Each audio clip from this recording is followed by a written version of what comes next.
All right, fire it up. Let's do your thing here, bud. Nobody's any better at this than you are. That's fine. Take a deep breath. Give them hell at the end. Good luck to you. Fight like hell like we do every week. You are the best here. Brett, be affirmative. You told me to get on. Info. Ready. Ready. Go slow. Green, green, green. Lock it down, lock it down. 14. I'm destroyed, and I just got drove through like 6 times on the 14th. What the f*** is he thinking? That is the stupidest thing I've seen in my career. Literally. Everything you described is accurate. Haven't even finished the second stage yet. Half the field's wrecked. Hell yeah. 11 got it. Proud of you there, Matt. Good job, pal. Thanks, man. Good job all day. Great work, my man. Great work. Keep putting yourself in position. We'll win our share, right? We got one back today, brother. Good job. Therefore, great job, guys.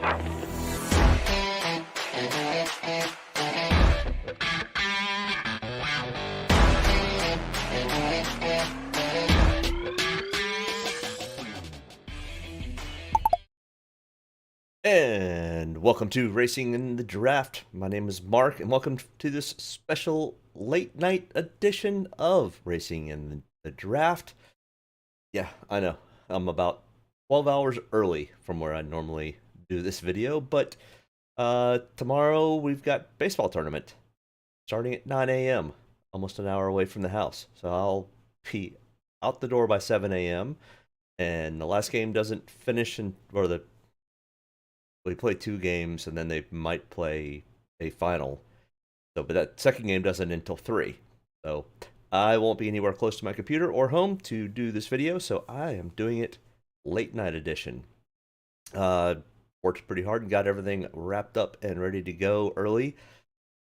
So hopefully we can help make some money for you, me, and whoever else decides to watch this video. Appreciate you maybe tuning in late or picking it up Sunday at my normal time, which is somewhere between 11 and 12 in the morning. But either way, I appreciate you tuning in whenever you do. And hey, if you could, hit that like and subscribe button. It helps out to the algorithms and lets other people know how to find this channel. All right, either way, let's get into it. It is kind of late, 11:15 here on the East Coast, 11:20 here on the East Coast. And yeah, thanks for joining. All right, so we are headed to cold Atlanta. It's usually hot Atlanta, but it's a little cold. Been a little rainy there, so no qualifying. They did qualify, no practice though, but they were scheduled for no practice.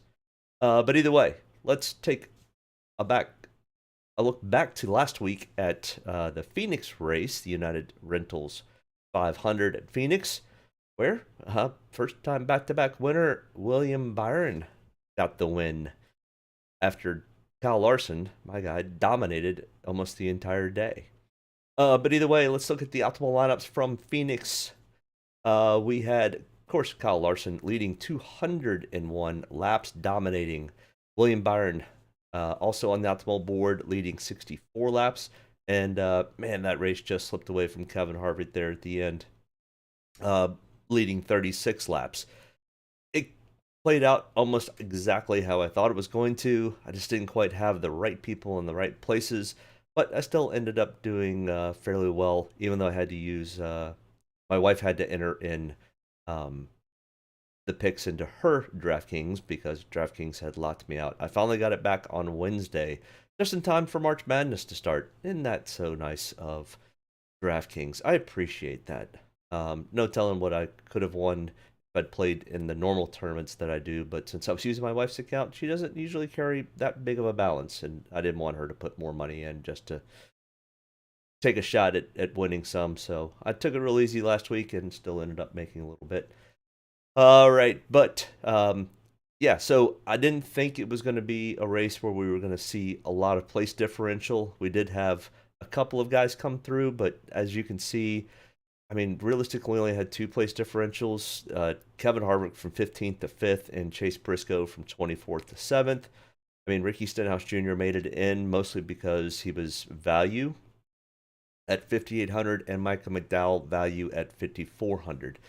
I mean, Michael McDowell actually lost positions, but because he was so cheap, he was able to fit into the optimal lineup. I mean, as you can see, the top 3, I mean, had... what is that, 200 and 70 some odd points out of the 390. So you just at that point had to fit, and you also spent almost $30,000 a year, 50,000 with 3 picks. So when you take 3 guys in the $10,000 range, you gotta break it down and get a little savings in there. But guys that were not in the actual optimal lineup that still would have done fairly well for maybe some of your other cash lineups: Tyler Reddick, Ryan Blaney, Christopher Bell. As you can see, I mean, Austin Dillon started 30th and finished 16th, so that's a decent amount of place differential. But didn't finish quite high enough, finishing 16th. And also spent about $7,500. Now, for our optimal lineup challenge for the 2023 regular season and playoffs, William Byron. Finally, we've got some people with their second time making the optimal lineup. William Byron, Kyle Larson, Michael McDowell, and Ricky Stenhouse Jr. all hitting that optimal lineup twice, and a whole host of other people who have hit it once. So this is always kind of interesting to see who really begins to separate themselves. You know, is this the year will he be kind of separates himself and becomes kind of the optimal lineup elite driver? He's a little expensive to really pull this off, but I mean, who knows? Depends on where he qualifies and how well he continues to run. Kevin Harvick kind of make a run for this. Time will tell. We'll keep an eye on it and see how it goes. It's always been interesting to have in the past years. But either way, that's last week. Let's look at this week. We are headed to Atlanta Motor Speedway with the reconfigured track. This is year number 2 of this new configuration, Atlanta Motor Speedway. It looks the same for the most part. The corners and all that are about the same, but the banking is now different. How much difference? It's now 28 degrees in the turns and 5 degrees on the straightaways. It is a little bit more narrow than it used to be. So 3 wide is a little bit tough, especially with this next gen car. And believe it or not, only 1 year later, and the track is already beginning to wear a little bit. And that was something famous and notorious for Atlanta, was it would just eat tires. After watching the Xfinity and truck race, you definitely kind of could tell who the comers and goers were. Number one, who had gotten their setups right, because they didn't have practice or qualifying for trucks or Xfinity. It got rained out. We did have Cup qualifying, so we have a little bit of data, not a whole lot, because they really set those cars up for 1 lap, 2 lap speeds, and they're really rigid and really, really loose. We had a couple of guys spin in qualifying, which is a little abnormal. It does happen from time to time. But either way, the race length for tomorrow's race, or if you're watching that, today's race, is 260 laps, dominator points of 182, with laps led of 65 points and fast laps of 117. We do have some potential of some dominator potential pointage here, so definitely want to keep an eye on who may potentially dominate. Track comparisons: Daytona and Talladega, and of course also Atlanta. Because the way it's banked and the way it runs, it's running much similar to a super speedway, at least for probably the remainder of this year. This track's going to get really interesting by the time we have another year into it. I expect this thing to really start to run a really fast old Atlanta. So right now we're still kind of seeing a lot of drafting being kind of what happens at Atlanta like last year, but the track's starting to wear. So it's slick, it's fast. Yeah, if you miss the setup, you're not going to stay in the draft. Plain and simple. So it's going to be interesting to watch how this track progresses over the next few years, and see if it loses its super speedway and kind of gets back to its old roots of just being a really, really fast tire wear style type track. But either way, I will break down this top box like I do every week. If you are new here, this is where we kind of break down each driver, their price on Draftkings and such. We'll start at the top. So it's the Draftkings pricing. On this page, we will cover cars between 10,200 and 11,200. Over here to the left are the 5 tracks that I kind of really highlight and really dig into for data and information on who might be fast and who has been fast previously at similar style tracks. The last race in full history. So, like here, Kyle Larson, 11,200. He is starting ninth. We had no practice, so he qualified ninth. And we look down here. This line here mixes with this line up here. So the last two races in Atlanta last year, the Daytona 500 from this year, the Daytona fall race from last year, and the fall race in Talladega. And in those 5 races, Kyle Larson has only 3 top 20s, no top 10s, and no top 5s. He does have a 4.2, a whopping 4.2 Draftkings average for those 5 races that I'm using for comparison. And he's got a 23rd.2 average finishing position. Kyle Larson's not good at super speedways, to say the least. Kyle Larson did finish the fall Atlanta race in 13th. So the last race finished 13th. Then we come over here, and this is the full history of Atlanta for Kyle Larson. This also includes the old banking and old pavement and the new. So it's a little mixed bag, but I think as the track begins to wear, this may actually come back into play a little bit. So for right now, we're not taking a whole lot of data that's in this because the track is configured a little bit differently, but I like to let people know how many times they've been to this particular track and how well they've done in the past. So either way, Kyle Larson has been to Atlanta and run in the Cup Series 10 total times. He does not have a win here at Atlanta, but he does have 2 top 5s, 3 top 10s, 7 top 20s, and a 15.3 average finish. Then over here to the top right corner is where I have him ranked of the 36 drivers. This takes into account a lot of this information, some of this information, and it really weighs heavily on if we had had practice and qualifying, because qualifying is big for DraftKings and figuring out place differential points. So really the 2 key factors to DraftKings is place differential points and potential dominator points. So every lap that he leads, he gets 0.25 points, and every fast lap he has, so he's the fastest car for that particular lap, he gets 0.45 points. So with all that being said, I have Kyle Larson ranked as 16th, mostly because he doesn't too well at super speedways, and number 2, he's kind of starting a little bit far up.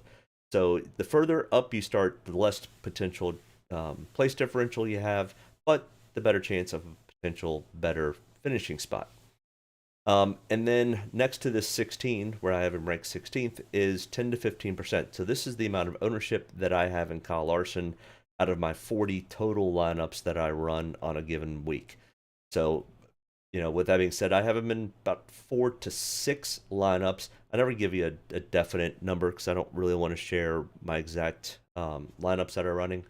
It just kind of keeps the playing field a little bit fair, but it kind of gives you a good idea that I'm running a little bit of Kyle Larson, but not a whole lot, especially at his price tag of $11,200. This was kind of strange when I did my lineups. Usually with super speedways, I've got a ton of money left. Like a lot of times I have like $10,000, $11,000 left. Like I only spend $40,000. After putting all of it together and watching the Xfinity race earlier tonight and the truck race earlier, which does show a little bit comparison on how the cars are gonna run and how the drivers are gonna attack this type of track.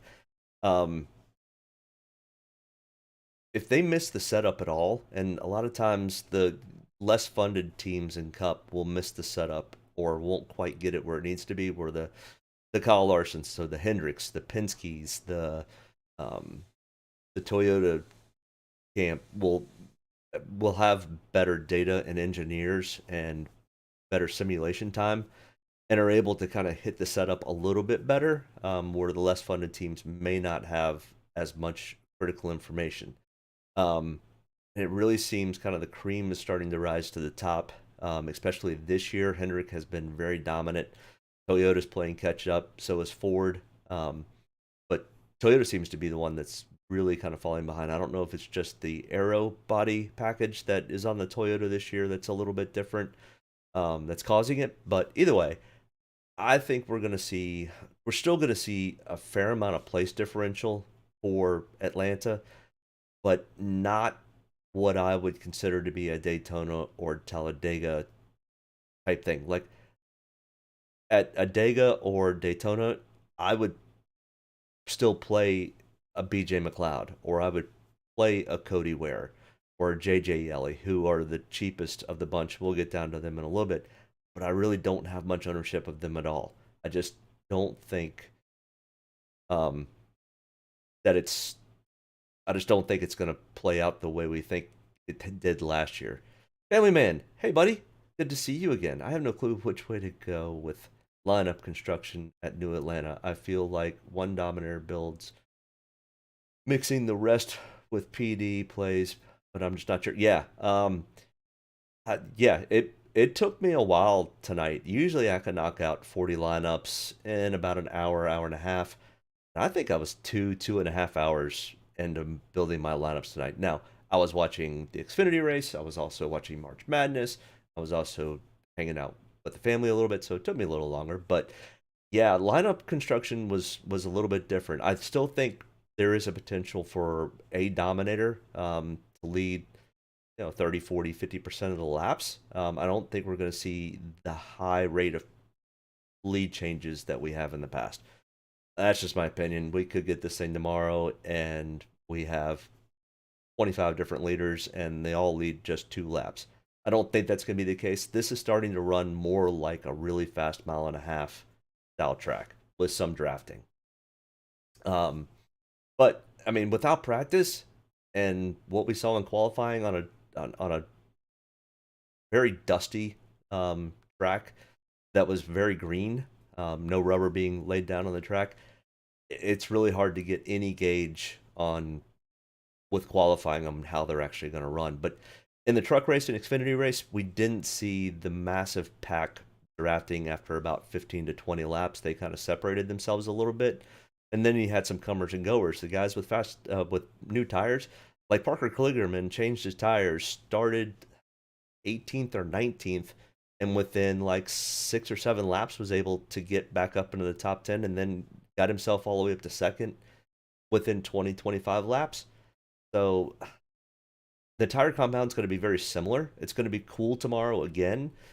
So I think tire wear is going to be an issue that was not an issue last year at this track. So take that into account. Whoever hits on the setup is going to be fast. Willie B, who won the spring race last year here at Atlanta. He did finish 30th at the fall race, 10,900, and he is our two-time winner for this 23 season. He does have a win here at Atlanta, like I said. He's got a 22.5 Draftkings average, a 22.2 average finish.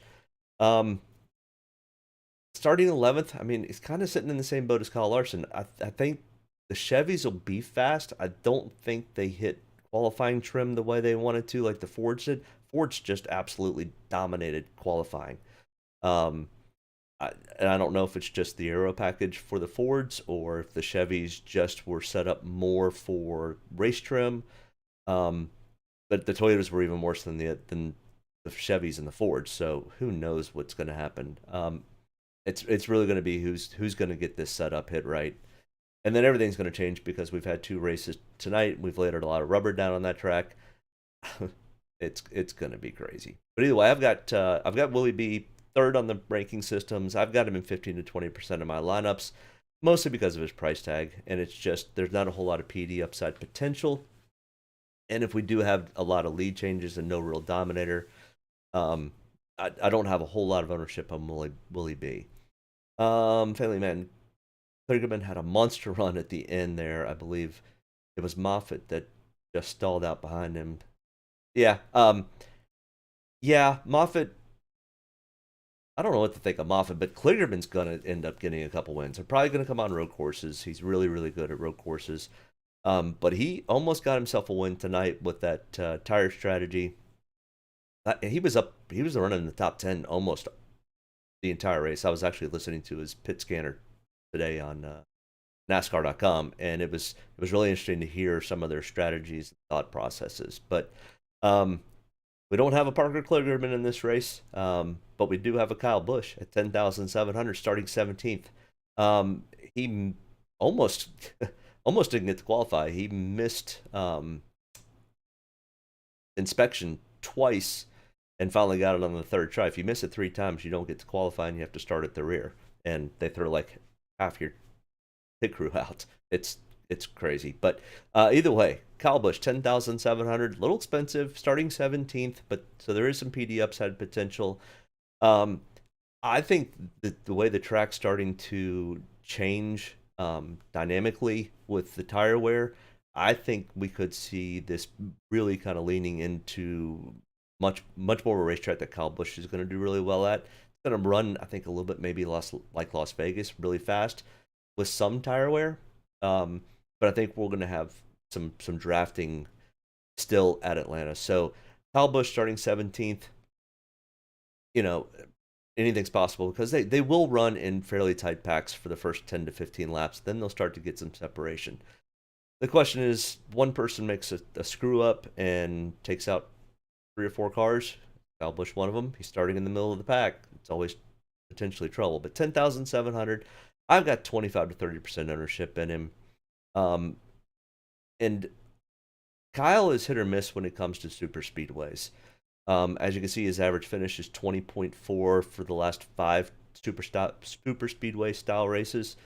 And he finished 20th at the, I guess, midsummer. I always called the second race the fall race, even though it really wasn't fall. In Atlanta, it was midsummer. So I've got Kyle Busch. I've got a fair amount of ownership in him. I do like him. Mostly he does have some PD upside, and he has potential for probably getting himself a top 10. I wish Ryan Blaney had qualified a little bit further back because I think Ryan Blaney could be a win this weekend. He is really, really good here at Atlanta. He leads the average finish for the 5 tracks. He's also really good at super speedways. He does have a win at Atlanta. It's just not on the new configuration. But this style track fits Ryan Blaney to a T. He's one of the few drivers who has 5 top 20s in the 5 super speedways that we're kind of that I'm kind of leaning on for information, with 3 top 10s, 2 top 5s, and a 9.4 average finish. I just wish he was starting a little bit further back, but he could easily start 3rd and finish top 3, which is enough if he can lead a few laps and have some fast laps. That could easily put him in the 50, 60, 70 point range, depending on how many laps he leads. So I do like some Ryan Blaney. I have him in 15 to 20%. I would have more of him if he were starting more like where Kyle Busch is, but that's okay. Excuse me. All right, our pole sitter, Joey Logano, 10,200 for the win, that is. Yeah, Blaney definitely for the win. If you want to put a little money on him, I think, what did I say he was at? I think he's at plus 1,000. So 10 to 1 odds for Blaney. So I mean, throw $10 on him or $5 on him, and 10 times your money back.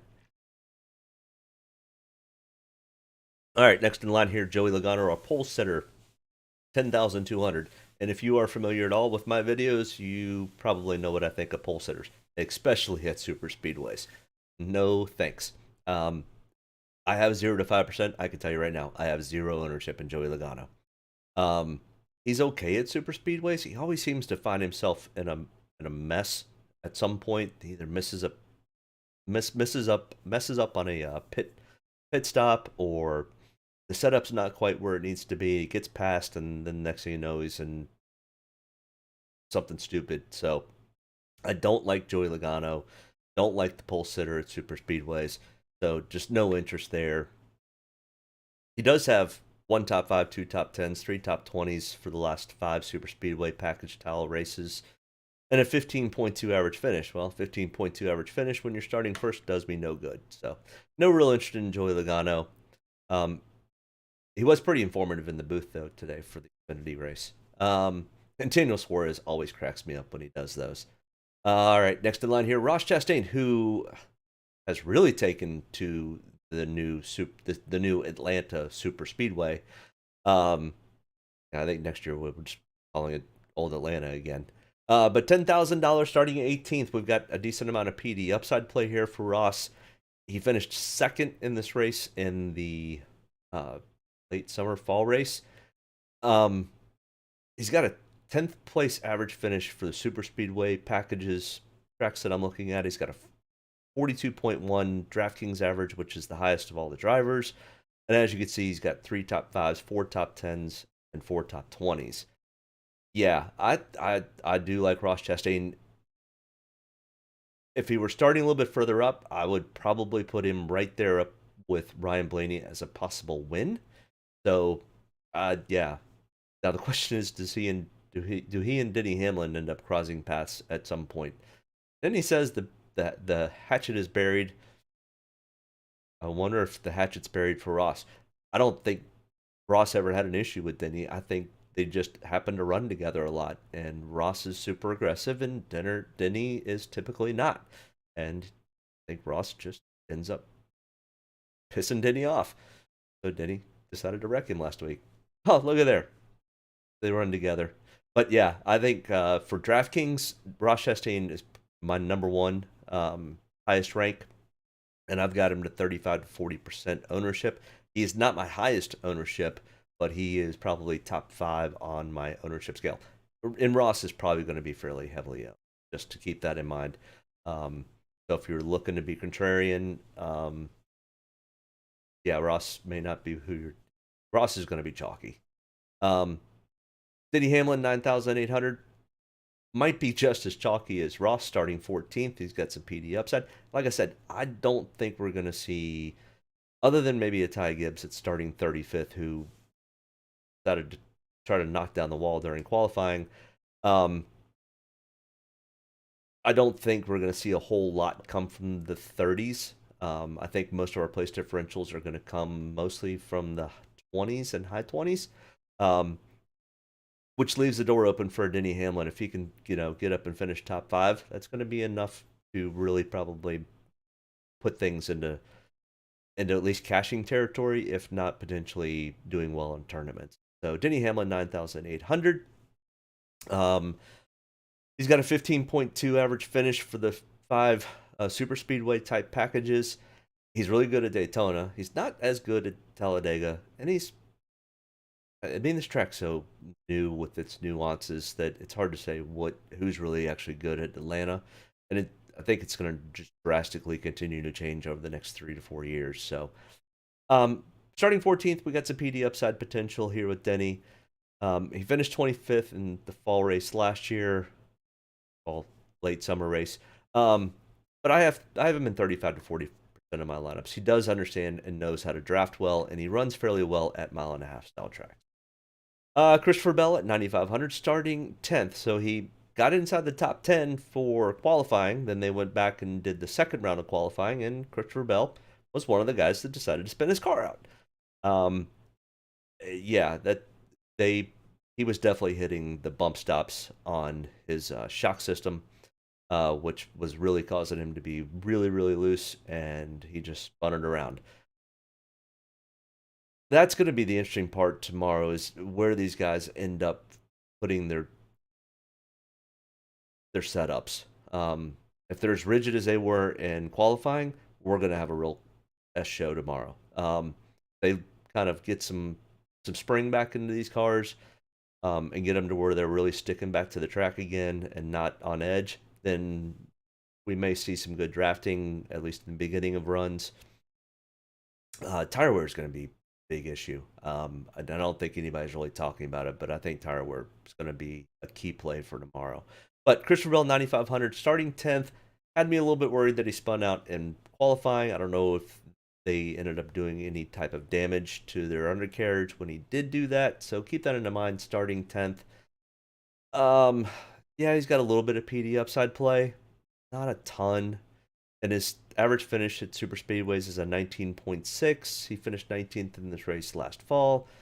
It's a coin toss. I've got him in 10 to 15% of my lineups. I don't think he's an awful play. I just think they're better plays, especially at $9,500. Same thing with Kevin Harvick. I don't mind the Kevin Harvick play, but starting 6, you don't have any real PD upside, so he's going to have to finish top 5. Kevin could easily finish top 5 here at Atlanta. He has not won on this new configuration, but does have 3 total wins for his history at Atlanta. He's typically fairly good at mile-and-a-half style tracks. He's good at really kind of finding the right lines to run. I've got him in 10 to 15% of my lineups. I don't love the starting spot for Kevin at $9,300. I don't mind it either. So I'm kind of on the fence on what I really think Harvick may or may not do tomorrow. I know he's pissed that he didn't win that race last year because he had a 6-second lead on Kyle Larson, who had dominated that race. And then the caution came out, so I'm sure Kevin's looking for a little bit of revenge there. He wants to get a few wins under his belt before he retires. Alex Bowman, $9,100, starting 15th. And Alex Bowman, I mean, number 1 coming out of the Hendrick camp, which is extremely fast this year. He has not done well here at the new Atlanta, but Hendrick has. Can Alex Bowman get his turn? Potentially. Starting 15th, we've got a little bit of PD upside play potential. Depends on if he gets caught up in somebody else's or his own crud. I'm probably a little heavier than I want to be on Alex Bowman, but starting 15th, I think there's some PD upside potential, and Hendrick has shown that they've got speed. Now, they don't have any of their crew chiefs at the race because they had louvers that were maybe illegal. They're appealing the process, but they figured, hey, since this is kind of a super speedway race, let's just go ahead and take 1 week and let our crew chiefs stay home. So, but they'll be still in communication with them all. So, but I do like Alex Bowman today, or are we today yet? Or 10 minutes away from today. Martin Truex Jr. next in line. Whoa, Martin, you really missed qualifying. None of the Toyotas did really, really well in qualifying, but Martin really missed qualifying. 29th, which is odd for Martin Truex. He typically runs super speedways not great, but not 29th bad. So his misfortune could be our gift. Thanks, Martin. I'll take it. I've got a ton of Martin Truex Jr. 8,900, starting 29th. He should finish in the top 10. If he has a normal race and doesn't get caught up in somebody else's stupid stuff, Martin Truex Jr. is easily a top 10 driver. He finished here 11th in the late summer, early fall race. I can't remember what he did in the spring race, but I think Martin Truex Jr. easily is a top 10 driver, and starting 29th, that's plenty of PD upside for me. I might be even on the field. He could be 40% owned tomorrow, so keep that in mind. He's going to be chalky, and I've got a ton of him. It's kind of one of those. I just think that he's starting far enough back. I mean, here's the thing: if Joe Logano goes out, leads the first 5 or 10 laps, falls back to 3rd or 4th, doesn't have any fast laps, and even if he happens to come back and win the race, but only leads a handful of laps, but Martin Truex Jr. finishes 5th, Martin Truex Jr. is going to beat him in Draftkings points. Plain and simple. There's just that much. There's a point for every position that he gains. So if Martin Truex Jr. gains 24 points, plus the 30 points that he gets for finishing 5th or somewhere around that ballpark, he's going to outscore Joe Logano. Plain and simple. So starting 29th, he's going to be chalky. Everybody left. Come back. Whatever. It's late. I understand it. But either way, Family Man, if you're still there, it's good seeing you. Appreciate you tuning in. Thanks for hitting that like button. And if you're new here, hit that like and subscribe button. We'll keep going here. Tyler Reddick, 8,600, starting 16th. Tyler Reddick's kind of the same boat. He's usually pretty fast at this style track. Starting 16th, we've got some PD upside potential. I've got him in 25 to 30% of my lineups. He's 22nd on the ranking system because he's just not had that great of a start to his year. So that part of my ranking system is the first 4 races we've had so far, and Tyler Reddick has not had that great of a start to his year. Kind of cruising along here. What are we at? 34 minutes. Okay. Brad Keselowski, 8,500, starting fourth. Brad, you kicked your coverage. You're starting way too far up for my liking. And I mean, Brad's had a much better start to the year this year than he had last year. But you haven't shown me anything that says, "Ooh, you're gonna finish." You're not gonna go out and lead 40 or 50 laps. I mean, he could. He did do pretty well at Daytona. I still don't like the odds of taking somebody in the top 5 at Super Speedways. I really don't like first or second. I think I've got him in 3 or 4 lineups, maybe. But 8,500. Brad Keselowski starting fourth, finished 18th in the summer race last year. And at Super Speedways, he's got a 22.2 average finish over the last 5 races. So, not awful, not bad. Bubba Wallace really didn't fix Bubba Wallace's car. That he's not driving the 14. That's wrong. He's driving the 23. I always mess up something. Oh, you're still here. I hit the like button for you. Thanks, man. I appreciate it. Hey, it was good seeing you. Do you typically catch the stream later, or is Saturday night better? I'm always kind of trying to figure out what time is better to kind of hit more people. Or I know there's a ton of people that do about the same time I do. So I'm always looking for suggestions on when's good to do these and when's not good to do. So mine's really kind of variable on when my kids' baseball schedule is. But Bubba Wallace, 8,300. Bubba Wallace is really good at super speedways. And he's getting better at short tracks and mile and a halves. He did get a win last year in a mile and a half track. I think still his Achilles heel is road courses. So we'll see what Bubba Wallace does on road courses. But we're in a super speedway style type track, starting 19th. Bubba Wallace was up there in the end of both races last year here at Atlanta, and just had a little bit of misfortune right there at the tail end. So if he can miss the end, and get himself a good finish, starting 19th, decent amount of PD upside play. He understands the draft and how to run it. I've got him in 25 to 30% of my lineups. I might be a little heavy compared to the field, but I think this may be an opportunity for Bubba Wallace to kind of get his season turned in the right direction. Driving a Toyota, and the Toyotas haven't seemed to be as fast as the Ford and the Chevy so far this year. All right, Chase Briscoe. That is the right car for Chase Briscoe. 8,100 starting 8th. Chase, you kind of outkicked your coverage. Kind of like Brad. Starting a little too far up for what I consider your average finishing spots at Super Speedways, which is 21.4 over the last 5. You finished 16th here last summer. Yeah, all that put into account, I just don't love your starting spot. And he's been really inconsistent so far this year, so I don't have a whole lot of ownership of Chase Briscoe. I may not have any. But 0 to 5% ownership there. Daniel Suarez, $7,800, starting 25th. Look at Daniel Suarez's Super Speedways races. 1 top 5, but he's got 4 top 10s.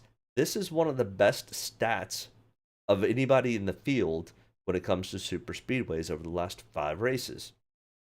He finished 6th here in the spring or the summer race.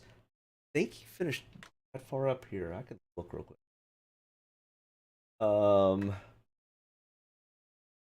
Where did he finish in the spring race? 4th. So he finished 4th at the first Atlanta race, and then he finished 6th at the second.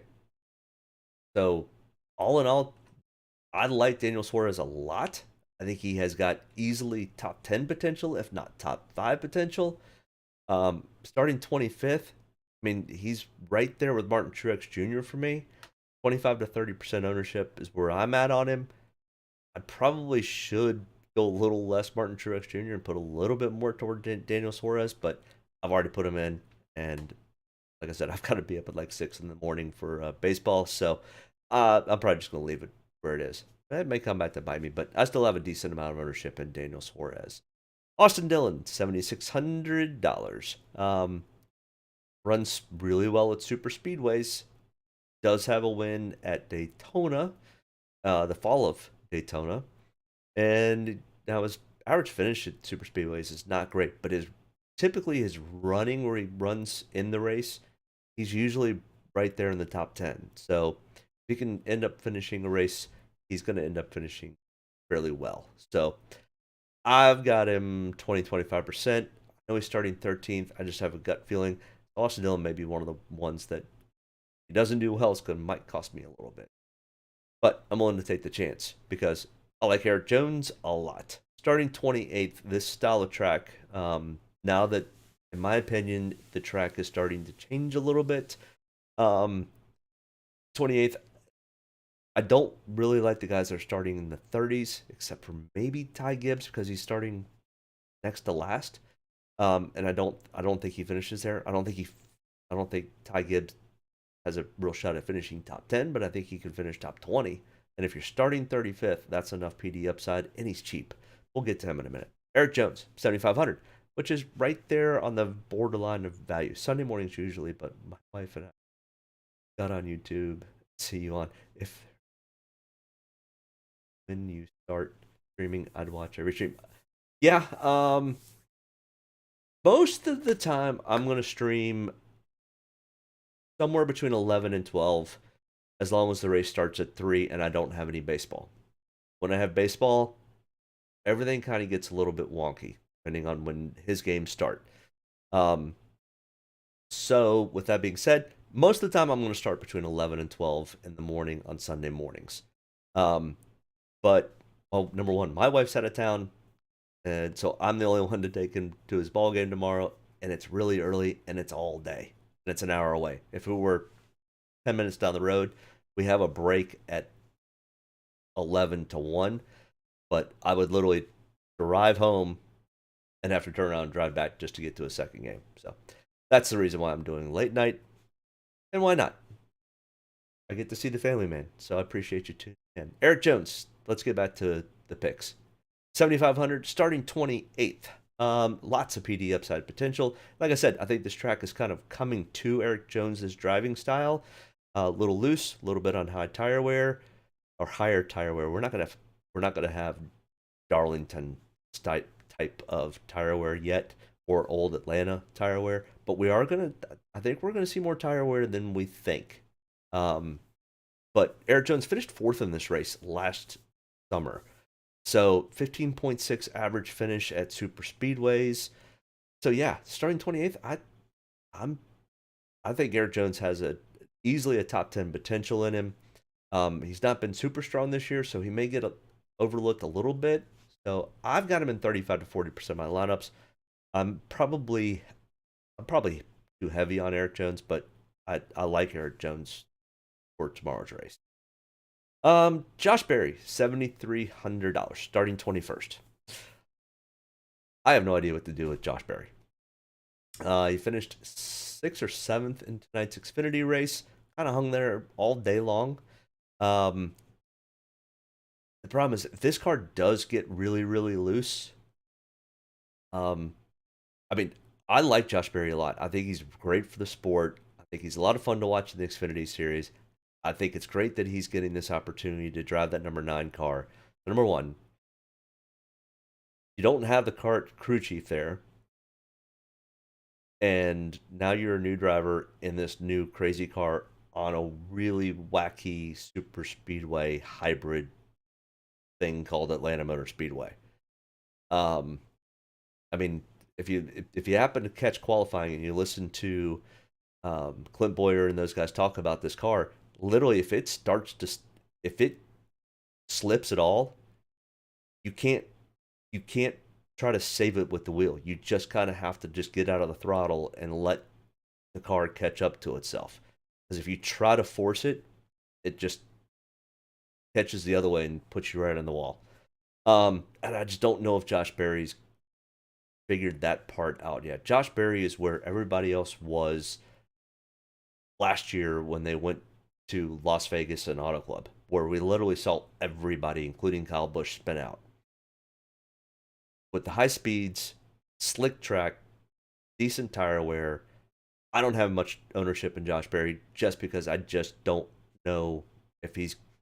I think he's got the talent, but I just don't think he knows this car yet. So with all the things going against Josh Berry, I'm staying away from Josh Berry. This could come back to bite me in the backside bad, but I don't have a whole lot of interest in Josh Berry.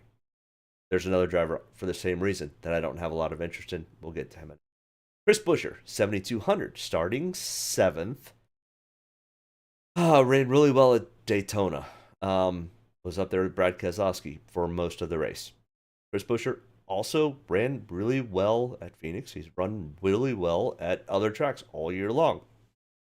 But starting 7th, I don't like the starting spot. I don't like the guys that start in the top 10 on a super speedway style track where there could be the big one up front, and then literally you've got Cody Ware, BJ McLeod making the optimal lineup. Just PD upside plays at super speedways is still vitally important. And I don't know if we see the BJ McLeods, Cody Wares, JJ Yellies, those guys making an optimal lineup. But I also don't think I like running guys that are starting 7th or even top 10, really. It's a coin flip. I'm staying away. I could hear the argument for taking him because he did well. He has run well or decently this year. Ran well at Daytona, another super speedway. I don't know. It's a coin toss, but I don't like the starting spot. Is my biggest issue with Chris. Next in line here, Eric Almirola. I really don't like where you're starting 5th. Yeah, plain and simple. I mean, he finished 8th in this race last year. Where did hold on, let's go back up. Chris Buescher finished 33rd and has a 19.2 average finish. And Eric Almirola is starting 5th, 17.2 average finish, and finished 8th in this race last summer. Pretty much the same type of situation. I just don't like it. So I do have Eric, I think, in 3 or 4 lineups where I might have Buescher and 1 or 2. So next in line, Ryan Preece. This is the other one that I have the same kind of feelings about that I had with Josh Berry. Ryan Preece is his first year in this car and didn't get much experience in it last year. This track runs differently than a Daytona. It's very sensitive. If you get loose, it's not like you can catch it easy. And if they do happen to still run in large packs, and Ryan Preece's car gets loose underneath him, not that he's not capable, he is. I mean, heck, the guy runs dirt races all the time. He understands how to correct a loose car. The problem is this Cup car doesn't handle the way those other cars do. It's just really weird. So that worries me about Ryan Preece. It worries me about Josh Berry. I don't have much ownership of him, even though I like his starting spot. I think he's got the potential to improve on it enough to really call him a PD upside play. I don't know. I don't like it. Now we'd get some cost savings at $6,800. Am I willing to take that chance? As you can see, 0 to 5%. No. Ricky Stenhouse Jr. 6,700. I mean, for $100 less, taking Ricky Stenhouse Jr., who won Daytona, super speedway style racer, starting 27th, a ton of PD upside potential here with Ricky.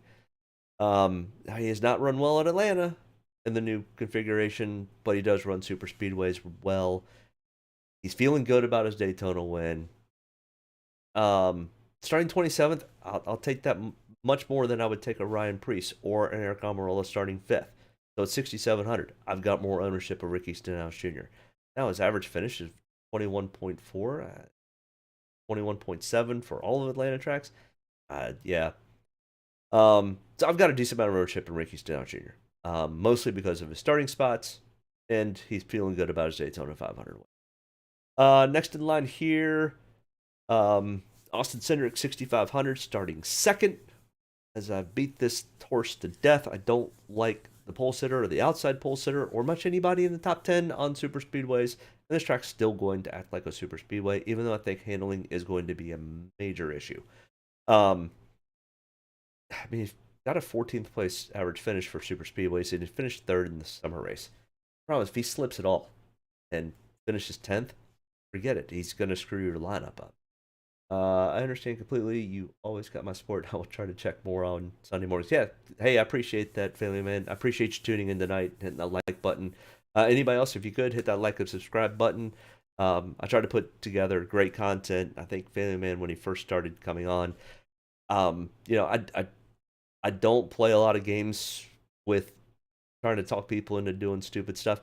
I know I do some stupid stuff with Draftkings, and I tell you, hey, I should be probably playing more Ryan Preece. I should probably be playing more Josh Berry.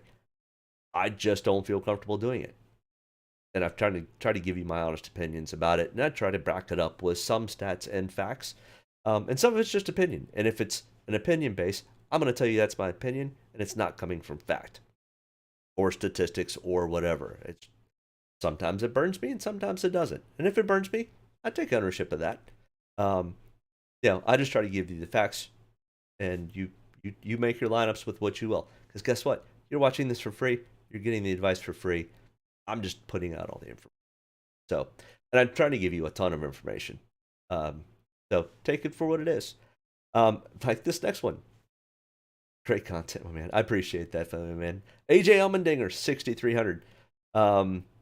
Starting 30th. Yeah.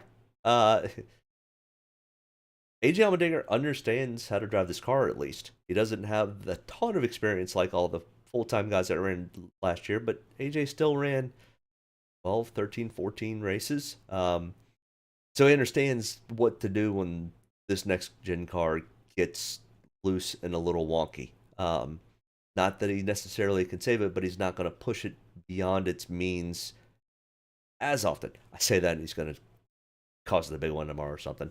But starting 30th, as you see, I've got 30 to 35% ownership in AJ Allmendinger. He came in 7th on my ranking systems. He's got one start here where he finished 6th.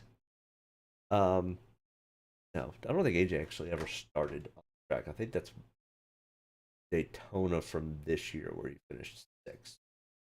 Let me see. AJ did not run all or the spring race. I think Noah was in that 16 car. So that's the Daytona where he finished 6th. But starting 30th, I mean, in my opinion, AJ's going to finish better than Ryan Preece. He's going to finish, at least points-wise, in DraftKings, he's going to get more points than Austin Cedric. AJ goes out and finishes 10th. That's 20 points, plus the 25 points. It just makes sense. AJ Allmendinger starting 30th is a PD upside play. He's going to be probably chalky, probably heavily owned. So if you're looking for the contrarian play, don't play AJ and play Ryan Preece instead. I don't know what to tell you. 30th to starting 30th and starting 2nd. Two different worlds. And Justin Haley ends up putting himself 20th. Justin Haley is a great super speedway racer. He knows how to drive this car. He finished 7th here last year in the summer race. But Justin Haley easily could be, he's going to finish where he starts. He has the potential to make it to a top 10. Now, does Justin Haley get up and run top 5 or 5 for a win? Starting 20th, I almost kind of need him to do that with an AJ Allmendinger starting 30th and a Martin Truex starting 29th. And some of those guys, and Ricky Stenhouse Jr. starting 27th. Justin Haley's starting 20th.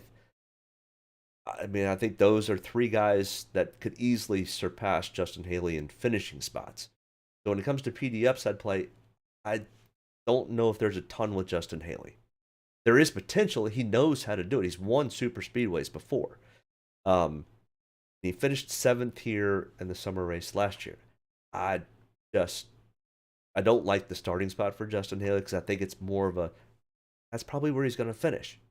That doesn't do me a whole lot of good for DraftKings. Corey LaJoie. Almost stole one last year. I mean, literally, what was it, last lap or one before the last lap where he was battling with Chase Elliott, and everybody was like, "Oh my God, Corey LaJoie's going to get his first win, and he's gonna beat the 9 to do it," and he just overdrove the car just a little bit too much. Corey LaJoie, $6,000, starting 31st. This I like Corey LaJoie, especially at this style track. He's really fast. Got an average finish on Super Speedways at 21.4. Starting 31st. Now, if Justin Haley was starting 31st, we'd be having the opposite conversation. Corey LaJoie, he's going to win one of these things one of these times. And he's having a really good year this year so far. Can he build on it? I think so. I've got him in 25 to 30% of my lineups. He's probably going to be fairly heavily owned because he's inexpensive and he's starting from the back, and he raced this track really well last year. That being said, I've warned you, he's going to be chalky. But Corey LaJoie could be a lot of fun to watch. Ty Gibbs hit the wall in qualifying, starting 35th. Not enough damage to have him go to a backup car, so they've made the repairs. He's going to have to start from the rear. 5,900, starting 35th. Ty Gibbs is not a 35th place driver. He's not a top 10 driver yet. He will be. But, I mean, Ty Gibbs, if Ty Gibbs at 5,900 goes out and finishes 18th, that potentially is enough to get him into tournament lineups, probably, definitely in cash lineups. So 5,900 starting 35th, I'll take that and roll the dice all day, every day. If he just keeps his nose clean. I'll take him much faster than I'll take on Michael McDowell starting 12th. Even though Michael McDowell does run Super Speedways extremely well, it's kind of one of those. I mean, how much can you improve? I think Michael could win, but I think he's much more of a 7th, 8th, 9th, 10th place finisher, so he's going to finish where he starts. Does he lead some laps? No, not typically. So I don't have any ownership interest in Michael McDowell. I think he potentially could finish 10th. And great on him. I think he's a lot of fun. I'm happy he's doing well. But starting 12th, don't have any interest. Noah Gragson, starting 22nd. I mean, it's kind of like Justin Haley. If this were the Xfinity car, it'd be completely different. Noah's still learning this car. He's still learning this crew. Starting 22nd, I think he finishes where he starts. So I don't have a whole lot of interest in Noah Gragson, even though he's probably was my favorite last year in the Xfinity Series. But I can't base my DraftKings betting on who I like and who I don't like. I mean, there's some people I really don't want to pick, but I know I should. And Noah's not one of them. I would like to pick Noah. Harrison Burton, starting 33rd at $5,400. He finished 10th in this race last summer, which was a little bit fluky. I will give Harrison that. It was a little bit of a fluke finish for Harrison. But starting 33rd, dude, you don't have anywhere to go but up. Just back there starting with Ty Gibbs. Just you and Ty just follow each other all day and stay in the lead lap. You're gonna finish 20th and 13 spot gain PD upside at 5,400. Does it put you in the optimal? Probably not. Does it put you good in cash lineups? Yeah. Does it probably win you some money in tournaments? Yep. So Harrison Burton starting 33rd. I'm willing to take and roll the dice on Harrison Burton just as much as I am with Ty Gibbs. I think both of them could easily finish in the top 20. So that being said, he's probably going to be chalky also, because once you get down here, I think Harrison Burton finishes better than Todd Gillen, starting 23rd. Definitely finishes with more points in DraftKings, unless they both wreck each other out. But if this thing were just to stay as a normal race, Harrison Burton has a better finishing spot than Todd Gillen. Burton cost me the engineer less. Oh, no. It's a different week. I like him this week, too. Oh, that sucks. Did you have him last week, or because he wrecked and caused the caution, which then took Harvick out of the lead? Is that what cost you, or did you actually have Burton? I'm interested to see which way that was, because I had a couple friends who had Kevin Harvick, and because Kevin didn't win, now they were making bets, so they lost their bet for him to win the race. And then one of my friends had like $30-$40 on Harvick to win, and had $30 to $40 for Larson to win, and he missed both of them. You want to talk about just a bad break? Yeah, I felt bad. He almost called me crying. Um, Either way, let me know which way that was. If you had Burton or did you have Harvick? Um, I'd be interested to know. All right, next in line here, Ty Dillon. I mean, Ty Dillon typically can finish 25th, but the problem is he's starting 26th. I mean, same thing with Todd Gillen. They're just starting too far up. I think Harrison Burton finishes better than Ty Dillon. Yeah. There's no interest in that. Ty Dillon's starting too far up. Cody Ware starting 32nd.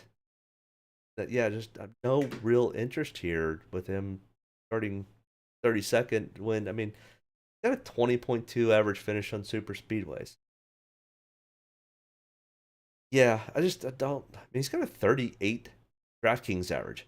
I mean, that's crazy. Yeah, I had him with Stenhouse, Briscoe, Hart. Oh, all in one lineup. Oh, you were gonna finish way up in the engineer. How much were you winning when that happened? That sucks, dude. I'm sorry. I've had races like that though, so too many times. We're literally halfway through the last lap, all of it sudden the wheels come off. I mean, literally winning $1,000, $1,500 on maybe $100 worth of DraftKings, and by the end of the last lap, it's like, oh, I broke even. What happened to the $1,000 or $1,500 I was winning? Damn. All right, we're over an hour at this point. I'm rambling. Maybe it was the one or two drinks I had earlier. But either way, BJ McLeod 4,800 starting 36, even starting dead last. I have no interest in BJ McLeod. And at a Super Speedway, I would typically have an interest in BJ McLeod. I don't know what's going on with BJ McLeod, but he just has no interest in driving a race car, in my opinion. He doesn't practice when they're supposed to. He doesn't really qualify. I mean, I could do a better job than BJ McLeod's doing. I like BJ McLeod. I think he's good for the sport. I'd like for him to get somebody in that car. I mean, look what Anthony Alfredo did with the BJ McLeod owned 78 in Xfinity Day. Almost got himself a win. Had a great race. I don't understand what BJ's thought process is. Other than he just maybe wants to go drive a cup car. And he's got plenty of money to do it. All right, good for you. But if I had that type of money, I would be hiring somebody to do it. Yeah, it was top 20. Oh man, finished in 112th. Dude, family man, that sucks. I feel for you. But I've been there. That's the crazy thing about this is I'm sitting here watching my DraftKings, and I'm sure if you see at the beginning of my videos, it shows kind of how I watch the races unfold, and you can see where major ups and downs, and it's a seesaw. So I almost don't even really look at it, but I even hate even more looking at it about somewhere between the first and second stage. And all of a sudden I look over and I'm like, oh shit, I've tripled my money. Then I go, it's not good. Tilting for sure, yeah. And all of a sudden I'm like, I'm winning too much money too early. This is not going to end well. And then there's days where I just go, yeah, there's no way I'm going to even come close to finishing in the money. And they say, I won a couple $100, and I'm like, all right. Just have to wait for the last lap. That's all. JJ Yeley, starting 34th. He's right there with BJ McLeod. Have no interest. So pretty much BJ, Cody, Ty, Todd Gillen, JJ Yeley, no interest in them. I mean, I have a question mark on them for use or don't use, because I mean, sometimes you just get to the point where you're like, shit, I've got all these great drivers, but I've only got $4,800 left. Oh shit! Do I have to put BJ McLeod or JJ Yaley in? The guys that I think are going to be highest owned: Ross Chastain, Denny Hamlin, Martin Truex Jr., Eric Jones. Ross has the potential easily to win this thing. So does Denny. Martin and Eric are going to come from the back and probably finish top 10. Place differential, guys. I think Daniel Suarez is right up there. Ricky Stenhouse Jr. Value-wise, Corey LaJoie has the potential. I mean, Corey LaJoie almost won this thing in the summer. Ryan Preece is a rolling dice. Harrison Burton, I think, is a much better choice than Ryan Preece or Todd Gillen or Noah Gragson. And Ty Gibbs starting 35th. I mean, I could easily finish in 15th.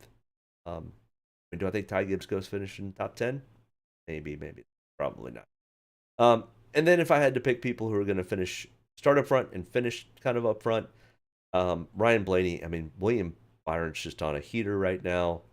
So, I mean, ride the horse while he's hot. Christopher Bell concerns me. Kyle Larson, it's my driver, but he's not good at super speedways. 29th, too far up. Eric Almirola, Brad Keselowski just starting too far up for my taste. And then down here that don't use. So let's look at optimal lineups from last year's Atlanta races. I mean, Chase Elliott just dominated. 96 laps of the 260, and he finished first. But I mean, you see that gave him 71 points, where Eric Jones starts 25th, finishes 4th, and only led 10 laps and had 5 points less. It cost almost $3,800 less. Yeah, I mean, Justin Haley starting 24th, finished 7th. Yeah, I mean, that's why place differential is so crucial, so critical in these super speedway packages. Once again, I think Atlanta's going to start changing from being a super speedway to this hybrid weird track where it's literally the only thing you can compare it to is Atlanta. It's going to be really, really weird and strange.